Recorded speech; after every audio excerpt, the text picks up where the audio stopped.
Dan pemirsa jelang puncak haji tanggal 9 Zulhijjah, pelayanan PPIH saat ini memasuki fase penguatan layanan menuju puncak haji.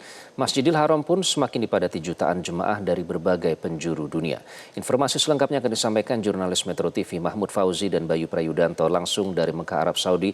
Kita ke Mahmud terlebih dahulu. Mahmud, jadi apa saja persiapan jelang pelaksanaan puncak ibadah haji di sana? Baik, Iqbal, memasuki hari ke-27 masa penyelenggaraan operasional ibadah haji tahun 2026. Saat ini lebih dari 86% atau lebih dari 457 kloter jamaah haji Indonesia telah tiba di Tanah Suci dan saat ini sudah berada di kota Mekah, Arab Saudi. Saat ini dari data yang kita miliki, sebanyak 18 kloter jamaah haji Indonesia dijadwalkan akan kembali tiba di Bandara Abdul Aziz yang terletak di kota Jeddah dan kemudian akan melanjutkan perjalanan ke kota Mekah untuk selanjutnya melanjutkan proses umroh wajib yang akan dilakukan biasanya di malam hari. Saat ini jelang pelaksanaan puncak ibadah haji yang akan dilakukan di Arafah, Musdalifah dan juga di Mina, BPI Arab Saudi terus mematangkan berbagai persiapan dan juga mematangkan berbagai skema untuk memastikan jalannya proses pelaksanaan puncak ibadah haji di Arafah, Mina dan juga Musdalifah bisa berlangsung dengan aman, lancar dan juga optimal. Selain melakukan persiapan skema, simulasi dan juga berbagai hal yang dilakukan, BPI Arab Saudi juga melakukan pengecekan pembangunan tenda yang ada di Arafah dan juga Mina. Ada ribuan tenda, bahkan lebih dari 3.000 tenda ini saat ini dibangun di Mina dan juga Musdalifah. Nantinya tiap tenda ini akan memiliki kapasitas antara 70 hingga 80 orang. Dipastikan nantinya seluruh tenda ini sudah dilengkapi dengan berbagai fasilitas penunjang seperti fasilitas sanitasi, fasilitas pendingin ruangan dan juga berbagai fasilitas lainnya. Dari hasil pengecekan yang dilakukan saat ini seluruh persiapan jelang Armusda sudah on the record, yakni sudah sesuai dengan jadwal yang ditetapkan dan dijadwalkan H-5 jelang pelaksanaan Armusda atau pada tanggal 20 nanti seluruh persiapan sudah selesai 100%. Berbagai persiapan dan juga skema ini dilakukan untuk memastikan seluruh proses pelaksanaan ibadah haji, khususnya puncak ibadah haji di Arafah, Musdalifah dan juga Mina bisa berjalan dengan aman, lancar dan juga optimal. Iqbal. Lalu, apakah sudah ada informasi Mahmud terkait dengan penetapan 1 Zulhijjah di Arab Saudi? Baik, Iqbal, penetapan tanggal muda ataupun tanggal 1 Dzulhijjah di Arab Saudi ini sedikit mirip dengan penetapan 1 Dzulhijjah di Indonesia. Metode yang digunakan oleh otoritas Arab Saudi untuk menentukan tanggal 1 Dzulhijjah ini menggunakan kombinasi antara Rukyatul Hilal dan juga perhitungan hisab, di mana saat ini dari informasi yang kita lakukan, otoritas Arab Saudi akan melakukan sidang isbat pada sore nanti sekitar pukul 17.00 Arab Saudi atau sekitar 2 jam lagi akan dilakukan pantauan hilal oleh Mahkamah Agung Arab Saudi.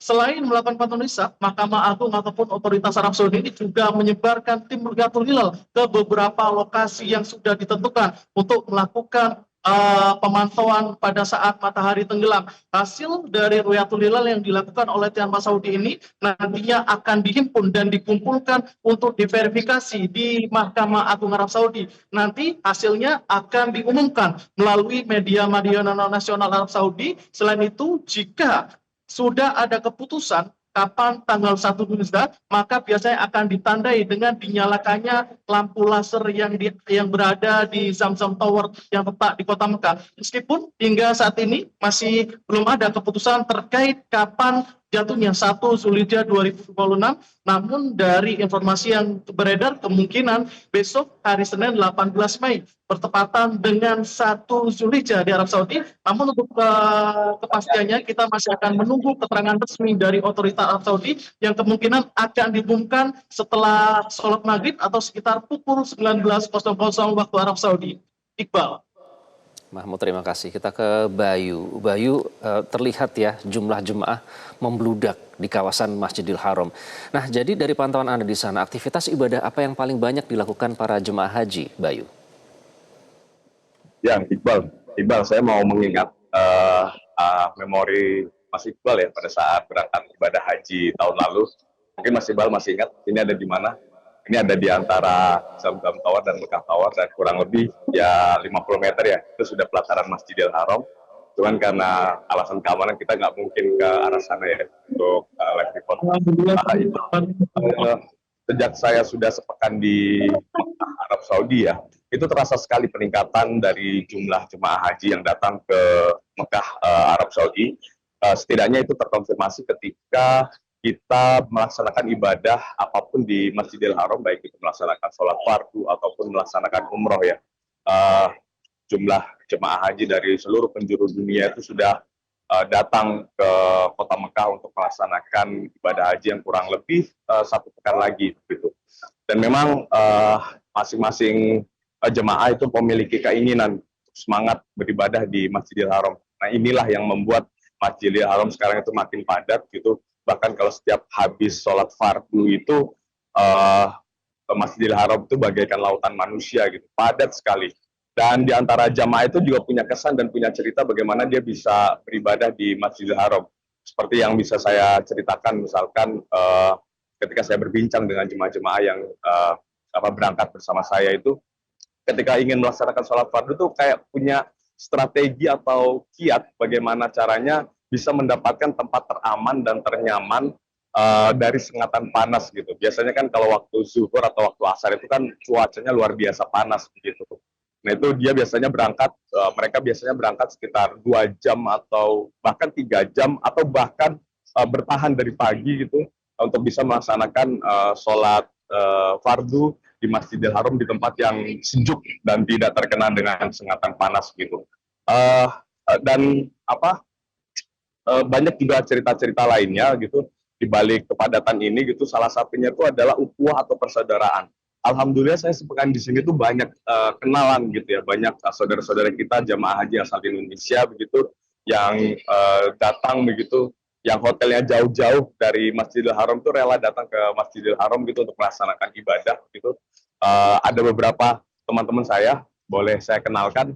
Ini ada teman-teman dari Samarinda, ada Mas Raffi, ada Mas Isnaini, ada Mas Tommy, dan mereka ini juga punya kesan Iqbal bagaimana beribadah di Masjidil Haram.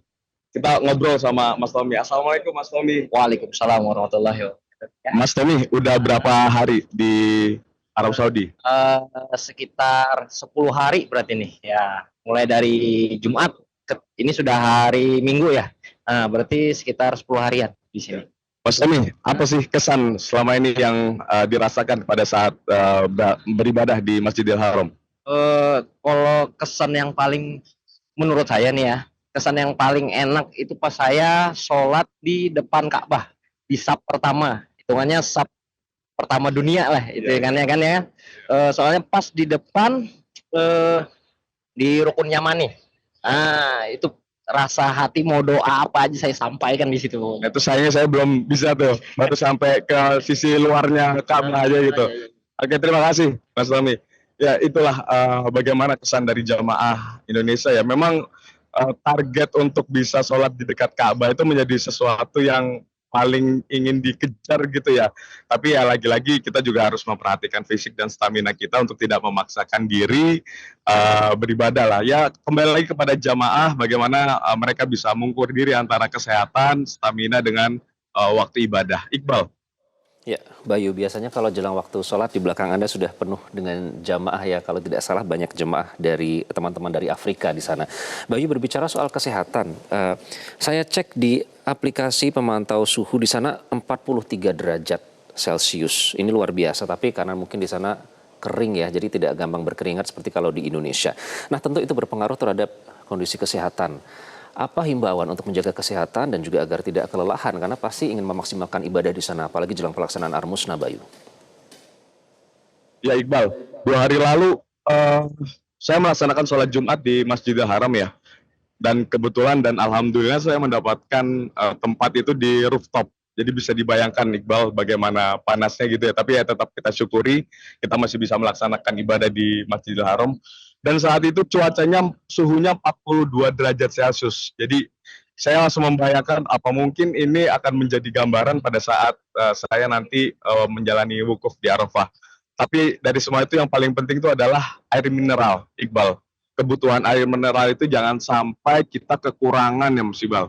Dan yang paling penting juga itu adalah alat-alat yang atau benda-benda yang mendukung kita agar kita terhindar dari serangan heat stroke. Spray misalkan, semprotan air itu sangat bermanfaat sekali, Iqbal. Yang apa namanya? Yang nantinya misalkan wajah kita kepanasan begitu, itu bisa langsung segera mungkin untuk disemprotkan air gitu. Apalagi kalau airnya air zam-zam gitu. Lagi-lagi yang paling penting itu adalah kebutuhan mineral. Kemudian jangan capek-capek, kalau memang lapar ya harus makan, kalau memang ngantuk ya harus tidur, kalau memang capek ya harus istirahat gitu, Iqbal. Oke. Baik, Bayu, jaga kesehatan Anda, apalagi kalau di sana kan air zam-zam melimpah ya. Niscaya itu bisa menjaga kesehatan tubuh. Semoga berjalan semua, ibadah berjalan, kemudian juga pekerjaan sekaligus bersyiar. Terima kasih kepada rekan Mahmud Fauzi juga selalu jaga kesehatan. Terima kasih Mahmud dan juga Bayu. Jelajahi cara baru mendapatkan informasi. Download Metro TV Extend sekarang.